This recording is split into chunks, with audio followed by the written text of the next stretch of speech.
കണ്ണീരിനിടയിലും ആർദ്രയുടെ ചൊടിയിൽ ഒരു പുഞ്ചിരി മിന്നി മാഞ്ഞു. താൽക്കാലികമാണെങ്കിലും തൻ്റെ പദ്ധതികൾ വിജയിച്ചതിൻ്റെ ആശ്വാസം ആ മുഖത്തുണ്ട്. എന്നാൽ മാധവിൻ്റെ മനസ്സിലെ കണക്കുകൂട്ടലുകൾ മറ്റൊന്നായിരുന്നു. തീർത്ഥയോട് നേരിട്ട് സംസാരിക്കണമെന്നും മങ്ങിയ അവ്യക്തമായ തൻ്റെ ഓർമ്മകൾ വീണ്ടെടുക്കണമെന്നും ഇതിനോടകം അവൻ മനസ്സിൽ ഉറപ്പിച്ചു കഴിഞ്ഞിരുന്നു. എത്ര പറഞ്ഞാലും നീ എന്താ ഇതൊന്നും കേൾക്കാത്തത്? എന്തെങ്കിലും എടുത്തെടുത്ത് വെക്കണമെന്നറിയാത്തത്? ബാക്കിയുള്ളവൻ തിരക്കിട്ട് എവിടെയെങ്കിലും പോകാൻ നിൽക്കുമ്പോഴാകും ഓരോന്ന് കണ്ടുപിടിക്കേണ്ടി വരുന്നത്. ഇനി ഇങ്ങനെ ആവർത്തിച്ചാൽ നല്ല അടി കിട്ടും കേട്ടോ. ശിവുവിനെ സ്കൂളിലാക്കി ഓഫീസിലേക്ക് പോകാനുള്ള തത്രപ്പാടിലായിരുന്നു തീർത്ത. അതിനിടയ്ക്ക് ഇന്നലെ എടുത്തു വെച്ചിരുന്ന ഒരു സാധനം കാണാത്തതിൻ്റെ അങ്കലാപ്പിലായിരുന്നു അവൾ. ഞാനത് എടുത്തിട്ടില്ല ഓപ്പേ. ഓപ്പ മര്യാദക്ക് അത് എവിടെ വെച്ചതെന്ന് ഓർത്തു നോക്ക്. അല്ലാതെ വെറുതെ എന്നെ ചീത്ത പറയാതെ. ടി വിയിൽ നിന്നും കണ്ണെടുക്കാതെ ശിവു പറഞ്ഞു. അവിടെ നിന്ന് ഇങ്ങോട്ട് വന്ന് അതൊന്ന് നോക്കിത്താ. നിന്നെ സ്കൂളിലാക്കിയിട്ട് വേണം എനിക്ക് പോകാനായിട്ട്. രണ്ടാൾക്കും പാക്ക് ചെയ്ത് വെച്ചിരുന്ന ലഞ്ച് ബോക്സുകൾ അവരവരുടെ ബാഗിലേക്കാക്കി വെച്ചുകൊണ്ട് തീർത്ത ഹാളിലേക്ക് നോക്കി പറഞ്ഞു. ആ. മനസ്സില്ലാ മനസ്സോടെ ശിവു ഹാളിൽ നിന്നും എഴുന്നേറ്റ് ഡൈനിങ് റൂമിലേക്ക് നടന്നു.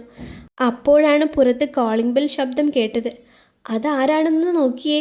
ഡൈനിങ് റൂമിലേക്ക് വന്ന ശിവുവിനോട് തീർത്ത പറഞ്ഞു. ഞാനിപ്പോൾ എന്തൊക്കെ ചെയ്യണം? അവൾ മുഖം വീർപ്പിച്ചു. ആദ്യം പോയി ആരാ വന്നത് എന്ന് നോക്ക്. അമൃത ചേച്ചിയാകും. വൈകിയ അവളുടെ വായിൽ നിന്ന് കേൾക്കും. അതും പറഞ്ഞുകൊണ്ട് തീർത്ത അടുത്ത പണിയിലേക്ക് തിരിഞ്ഞു. ശിവു തിരിഞ്ഞു നടന്ന് ഹാളിലേക്കെത്തി. വാതിൽ തുറന്നതും മുൻപിൽ നിൽക്കുന്ന മാധവിനെ കണ്ട് ആ കുഞ്ഞിക്കണ്ണുകൾ വിടർന്നു. മാധവേട്ടാ. സന്തോഷത്തോടെ, അതിലുപരി അത്ഭുതത്തോടെ ശിവു വിളിച്ചു. മാധവ് അവളെ നോക്കി വാത്സല്യത്തോടെ പുഞ്ചിരിച്ചുകൊണ്ട് മെല്ലെ നെറുകയിൽ തലോടി. ആ കുഞ്ഞിക്കണ്ണുകളിലെ സന്തോഷം അവൻ്റെ ഉള്ളം നിറച്ചു. അവൾ തൻ്റെ ആരൊക്കെയോ ആയിരുന്നെന്ന് ഉള്ളം മെല്ലെ മന്ത്രിക്കുന്നത് പോലെ. തീർത്ത? അവൻ മെല്ലെ ചോദിച്ചു. ഓപ്പ അകത്തുണ്ട് മാധവേട്ടാ. മാധവേട്ടൻ വാ. ആ വാക്കുകളിൽ സന്തോഷം തുളുമ്പി. ശിവു അവൻ്റെ കയ്യിൽ പിടിച്ചുകൊണ്ട് അകത്തേക്ക് നടന്നു. ഓപ്പേ, ഇതാരാ വന്നേക്കെന്ന് നോക്കിയേ. മാധവിനെ നോക്കി കണ്ണിറുക്കി ചിരിച്ചുകൊണ്ട് ശിവു കുസൃതിയോടെ പറഞ്ഞു. മാധവിൻ്റെ കണ്ണുകൾ ഹാളിനോട് ചേർന്നുള്ള ഡൈനിങ് റൂമിലേക്ക് നീണ്ടു. ആരാ ശിവു? അമൃതയാണോ? അകത്തു നിന്നും തീർത്ഥയുടെ ശബ്ദമുയർന്നതും ഇടനെഞ്ച് തുടികൊട്ടുന്നത് പോലെ മാധവിന് തോന്നി. വല്ലാത്തൊരു പരവേശവും വെപ്രാളവും ശരീരത്തിനെയും മനസ്സിനെയും പൊതിയുന്നത് പോലെ, തൊണ്ട വരളുന്നത് പോലെ. അല്ല ഓപ്പേ, ഇത് വേറെ ആളാ. അപ്പോഴും ആ മുഖത്തെ കള്ളച്ചിരി മാഞ്ഞിട്ടില്ല. പിന്നെ ആരാ? ശിവുവിൻ്റെയും തൻ്റെയും ബാഗുമായി ഹാളിലേക്ക് വന്ന തീർത്ത ശിവുവിൻ്റെ ഒപ്പം നിൽക്കുന്ന മാധവിനെ കണ്ട് ഞെട്ടി. ഒരു നിമിഷം തനിക്ക് ചുറ്റുമുള്ള ഭൂമി നിശ്ചലമായതുപോലെ അവൾക്ക് തോന്നി. അവൾ ഒരിക്കലും അങ്ങനെയൊരു കൂടിക്കാഴ്ച പ്രതീക്ഷിച്ചില്ല. അത്രയും ദിവസങ്ങളായി അവൻ്റെ ഓർമ്മകൾ കൊണ്ട് മാത്രമല്ല, അവൻ്റെ മുഖം മിന്നായം പോലെ ഒരു തവണയെങ്കിലും കണ്ടാൽ മതി എന്നുള്ള ആഗ്രഹം മാത്രമായിരുന്നു നെഞ്ചിലുണ്ടായിരുന്നത്. അപ്രതീക്ഷിതമായി അവൻ മുന്നിൽ വന്നപ്പോൾ സമയം നിശ്ചലമായതുപോലെ തോന്നി. നിമിഷ നേരം കൊണ്ട് ഹൃദയമിടിപ്പ് ക്രമാതീതമാകുന്നു. ശ്വാസമുയർന്നു. ചുണ്ടുകൾ വിറയാർന്നു. അവൻ്റെ കണ്ണുകളിലെ തിളക്കം വീണ്ടും പ്രതീക്ഷകൾ നൽകുന്നു. നീണ്ട കാത്തിരിപ്പുകൾ, നിദ്രാവിഹീനമായ രാത്രികൾ, നെഞ്ചുരുകിയുള്ള പ്രാർത്ഥനകൾ എല്ലാം പെട്ടെന്ന് തിരിച്ചെത്തിയ പോലെയായി. അവൻ്റെ മുഖം കണ്ട മാത്രയിൽ മനസ്സിൻ്റെ ആഴത്തിൽ പറഞ്ഞറിയിക്കാനാവാത്ത അനുഭൂതി പടർന്നു വന്നു. സന്തോഷം, വല്ലാത്തൊരു ഭയം, ആശങ്ക, ആഹ്ലാദം എല്ലാം ചേർന്നൊരു സമ്മിശ്ര വികാരം അവളെ പൊതിഞ്ഞു. സംസാരിക്കണമോ വെറുതെ നോക്കിയിരിക്കണമോ എന്നതിനെക്കുറിച്ചുള്ള ആശങ്കകൾ. അവൻ അടുത്ത് വന്നപ്പോൾ കാലുകൾ കനത്തുവെന്ന് തോന്നി. മനസ്സിൽ പുകച്ചിൽ അനുഭവപ്പെടുന്നു. ആ നിമിഷം അവൻ മറ്റൊരാളെ ഭർത്താവാണെന്നുള്ള ചിന്ത അവളെ തൊട്ടു തീണ്ടിയില്ല. തൻ്റെ മാത്രമായിരുന്ന മാധവേട്ടനായിരുന്നു ആ നിമിഷം അവളുടെ മുന്നിൽ. ഇതേ സമയം മാധവിന് തൻ്റെ ഓർമ്മകളിൽ തീർത്ഥയുടെ മുഖം തിരയുകയായിരുന്നു. അതെ, ഞാൻ മുഖം എവിടെയോ കണ്ടു മറന്നിട്ടുണ്ട്.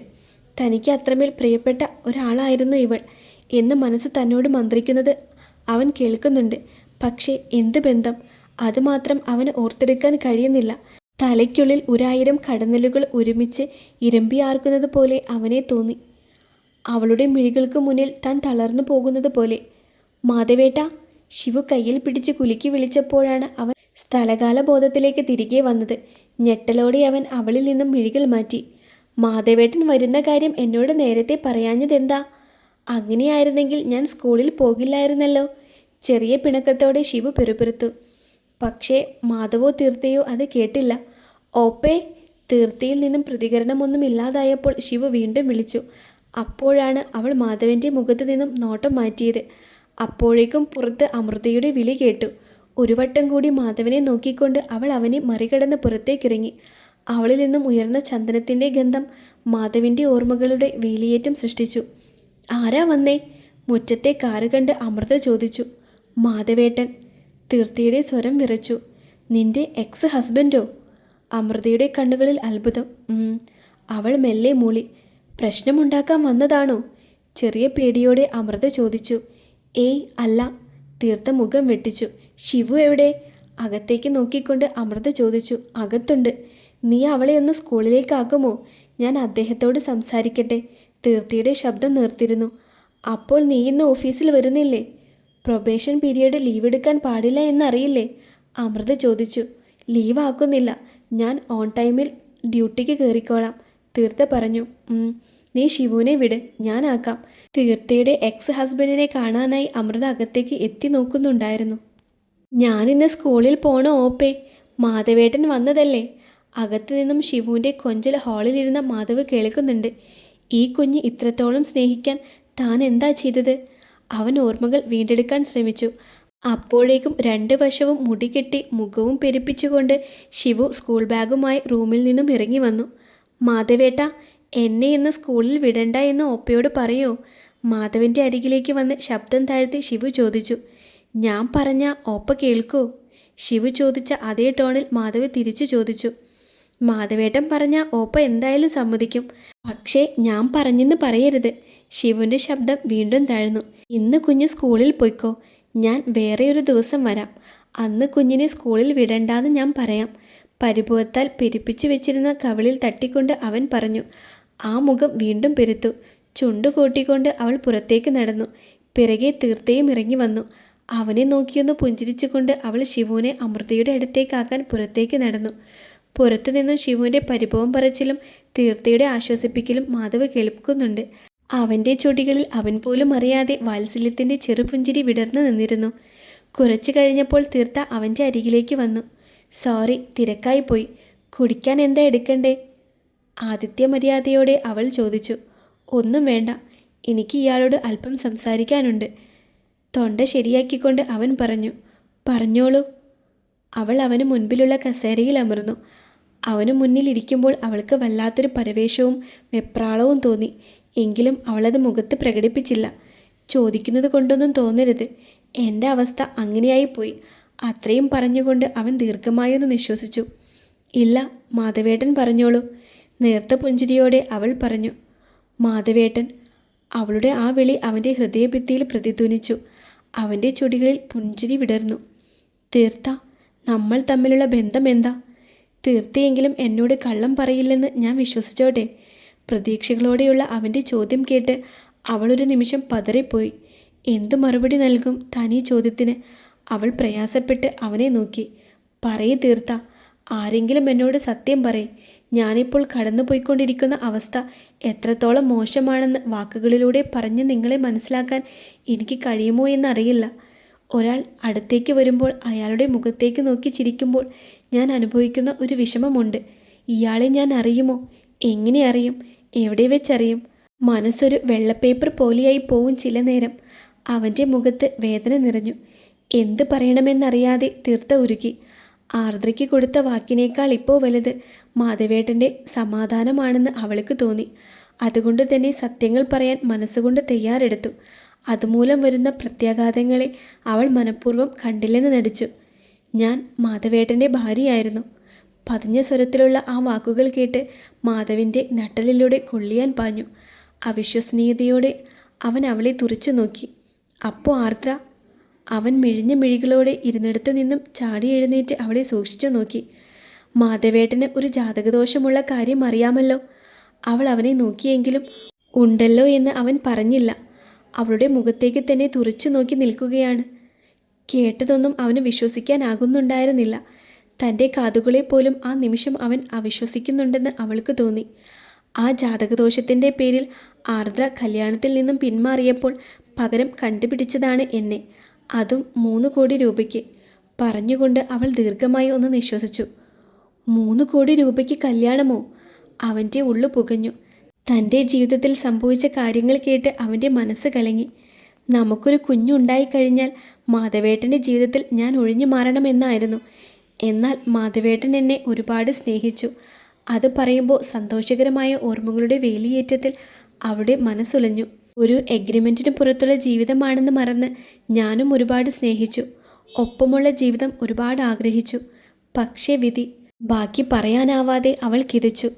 മാധവിന് എന്താ പറയേണ്ടതെന്നോ എന്താ ചെയ്യേണ്ടതെന്നോ യാതൊരു ഊഹവുമില്ല. എല്ലാവരാലും അതിസമർത്ഥമായി കബളിപ്പിക്കപ്പെട്ടതിൻ്റെ വേദന മാത്രം അവൻ്റെ നെഞ്ചിൽ നിറഞ്ഞു നിന്നു. എന്തായാലും അതെല്ലാം കഴിഞ്ഞു. മാധവേട്ടൻ ആർദ്രയ്ക്കും കുഞ്ഞിനുമൊപ്പം സന്തോഷത്തോടെ ജീവിക്കണം. വരണ്ട പുഞ്ചിരിയോടെ അവൾ പറഞ്ഞു. കുഞ്ഞോ? അവൻ്റെ നെറ്റി ചുളിഞ്ഞു. ആർദ്ര പ്രഗ്നൻ്റ് അല്ലേ? തീർത്ഥയുടെ ആ ചോദ്യം കേട്ട് മാധവ് വീണ്ടും കണ്ണു മിഴിച്ചു. തീർത്ഥ എന്തൊക്കെയായി പറയുന്നത്?